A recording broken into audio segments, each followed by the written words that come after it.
Welcome to film ప్రొడిక్టర్ and ఈవేళ movie వచ్చేసి అఖండ 2 తాండవ movie చూడడం అయితే జరిగింది. మూవీ రివ్యూ తెలుసుకునే ముందు ఇంకా మన ఛానల్ ఎవరైతే సబ్స్క్రైబ్ చేసుకోలేదో సబ్స్క్రైబ్ చేసుకొని బెల్ ఐకాన్ మాత్రం ఆన్లో పెట్టుకోండి. అలా మన వీడియోస్కి అయితే ఒక లైక్ అయితే చేయండి. మీ యొక్క సపోర్ట్ మాకు ఇస్తే మేము ఇంకా బెటర్ అవుట్పుట్ అయితే అవ్వడం అయితే జరుగుతుంది. అండ్ ఓకే, ఇప్పుడు రివ్యూలోకి అయితే వెళ్ళిపోతాం. సినిమా చూసిన తర్వాత నా ఒపీనియన్ ఏంటంటే నాకైతే నచ్చేసింది గైస్. అండ్ మెయిన్ వచ్చేసి అఖండ 1 మనకి ఎలా అనిపించిందో ఇది 2 కూడా మనకి అలాగే అనిపిస్తుంది. అండ్ మెయిన్ వచ్చేసి ఇలాంటి యాక్షన్ ప్లాట్స్ గట్టా మనకి బాలయ్యబాబు గారికి సూట్ అవుతాయి అనేసి మరొకసారి నిరూపించారు మన బోయపాటి గారు. అండ్ మెయిన్ వచ్చేసి ఈ మూవీలో ఒక ముగ్గురు మ్యాజిక్ ఉంది. తమ్మన్ గారి మ్యాజిక్, మన బోయపాటి గారి మ్యాజిక్, మనకి బాలకృష్ణ గారి మ్యాజిక్. అండ్ ఈ సినిమా రిలీజ్ కూడా అవ్వదేమో అని అందరూ అనుకున్నారు. బట్ ఈ సినిమా అయితే మంచి సక్సెస్ అయితే అయ్యింది అనేసి నేను అయితే అనుకుంటున్నాను. ఎందుకంటే సినిమా నాకు బాగానే అనిపించింది. అండ్ మెయిన్ వచ్చేసి సినిమా ఫస్ట్ నుంచి అండ్ లాస్ట్ వరకు ఎటువంటి బోర్ కొట్టదు. అండ్ నీట్గా తీసుకెళ్ళిపోతారు. అండ్ ఫస్ట్ వచ్చేసి ఒక స్క్రీన్ ప్లే కానీ అండ్ ఎక్కడ డల్ అనిపించదు. కొన్ని సిచ్యువేషన్లో కొంచెం ట్రాక్ అయినట్టు అనిపిస్తుంది తప్ప మిగతావన్నీ బాగా అనిపిస్తుంది. అండ్ మెయిన్ వచ్చేసి సెకండ్ హాఫ్ వచ్చి కొన్ని యాక్షన్ బ్లాక్స్ అండ్ ఇంటర్వ్యూలో వచ్చే సీన్ టూ గుడ్ అనిపించే. అండ్ మెయిన్ వచ్చేసి ఆ సోలం తిప్పే సీన్ ఉంటుంది కదండి, ఆ సీన్ అయితే ఇంక మామూలు కాదు. థియేటర్లో గూస్ బంప్స్ అండ్ టఫ్ అని చెప్పొచ్చు. అండ్ మూవీ స్టోరీ ప్లాట్ వచ్చేస్తే మనకి చైనా కమెంటర్ అయితే ఒకడు ఉంటాడు. ఆడొచ్చి కుంభమేళలోనే ఒక వైరస్ అయితే మనకి పెట్టడం అయితే జరుగుతుంది. అండ్ అక్కడి నుంచి ఎలా ఆపారు అండ్ మెయిన్ వచ్చేసి మన హీరో అండ్ బాలయ్యబాబు చిన్నకండ తను ఎలా కంట్రోల్ చేశాడు, తర్వాత మన అఖండ ఎలాగొచ్చాడని ప్రాపర్ డీటెయిలింగ్గా మీకు కావాలంటే ఖచ్చితంగా థియేటర్లో చూడాల్సిందే. కొన్ని సీన్స్ అయితే చాలా బ్యూటిఫుల్గా క్యాప్చర్ చేశారు. అండ్ మేము వచ్చేసి గ్రాఫిక్స్ థియేటర్ బాబు ఎంత బాగా డిజైన్ చేశారు అన్నట్టు నాకు అనిపించింది.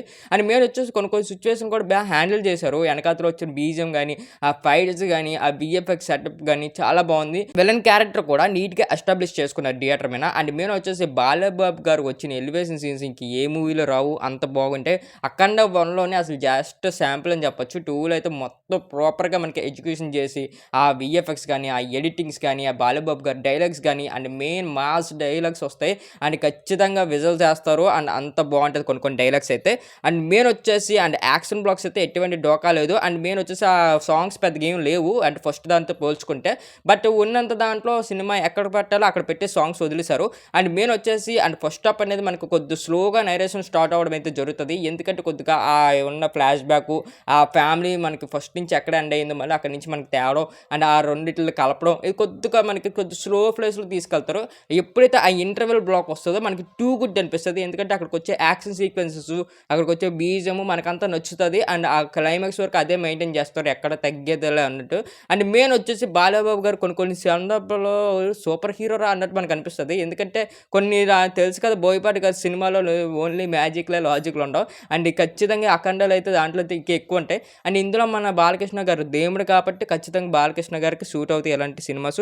సినిమా అయితే చాలా బాగుంది. అండ్ యాక్షన్ బ్లాక్స్ అయితే చాలా బాగున్నాయి. కొన్ని సీన్స్ అయితే చూడొచ్చు అండ్ థియేటర్లోని. అండ్ బాలకృష్ణ గారి గురించి అయితే ఖచ్చితంగా మీరైతే థియేటర్లోకి అయితే వెళ్ళిపోవచ్చు. అండ్ తమ్మన్ గారి మ్యాజిక్ కూడా చాలా బాగా కనబడింది. తను బీజం ఇచ్చిన సిచ్యువేషన్స్ చాలా బాగా పండాయి అని చెప్పొచ్చు. అండ్ ఇంటర్వెల్ సీన్స్ కానీ, ఆ క్లైమాక్స్ సీన్స్ కానీ అండ్ ఓవరాల్గా ఫస్ట్ హాఫ్ కంటే సెకండ్ హాఫ్ బాగుంది అన్నట్టు నాకు అనిపించింది. అండ్ ఈ మూవీకి నేను ఇచ్చేసే రైటింగ్ ఒక 5కి 3.5 అయితే ఇస్తున్నాం. ఖచ్చితంగా వెళ్ళి థియేటర్లో అయితే చూసేయండి. అండ్ మెయిన్ వచ్చేసి అఖండ ఫ్యాన్స్ అయితే ఖచ్చితంగా ఎంజాయ్ చేస్తారు. కొద్దిగా బయట ఫ్యాన్స్ అయితే కొద్దిగా అక్కడక్కడ సీన్స్ ఎంజాయ్ చేస్తారు. ఎందుకంటే సినిమా అంతా కొద్దిగా ఫస్ట్ హాఫ్ కొద్దిగా లైట్ ట్రాక్ అయింది అన్నట్టు కనిపిస్తుంది. ఇంకా మన ఛానల్ ఎవరైతే సబ్స్క్రైబ్ చేసుకోలేదో సబ్స్క్రైబ్ చేసుకొని బెల్ ఐకాన్ మాత్రం ఆన్ పెట్టుకోండి.